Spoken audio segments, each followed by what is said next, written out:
Hello all. Last వీడియోలో మనము నవరాత్రికి సంబంధించి కలశ స్థాపన సమయము, అలాగే నవరాత్రి ఎప్పుడు ప్రారంభమవుతుంది, ఎప్పుడు ముగుస్తుంది అనేది చూసాము. సో ఇవాల్టి వీడియోలో శ్రీ విజయవాడ కనకదుర్గమ్మ అమ్మవారి దసరా ప్రత్యేక అలంకరణల గురించి తెలుసుకుందాము. ఏ రోజున ఏ అలంకరణలతో పాటు మొత్తం వివరంగా తెలుసుకుందాము.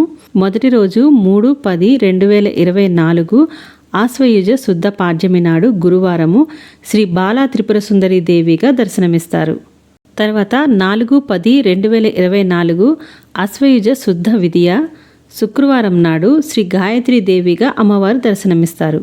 తర్వాత 5/10/2024 ఆశ్వయుజ శుద్ధ తదియ శనివారం నాడున శ్రీ అన్నపూర్ణాదేవిగా దర్శనమిస్తారు. 6/10/2024 ఆశ్వయుజ శుద్ధ చవితి రోజున ఆదివారము శ్రీ లలితా త్రిపుర సుందరి దేవిగా అమ్మవారు దర్శనమిస్తారు. తర్వాత 7/10/2024 ఆశ్వయుజ శుద్ధ పంచమి సోమవారము శ్రీ మహాచండీ దేవిగా దర్శనమిస్తారు. 8/10/2024 ఆశ్వయుజ శుద్ధ పంచమి షష్ఠి మంగళవారం నాడున శ్రీ మహాలక్ష్మీ దేవిగా అమ్మవారు దర్శనమిస్తారు.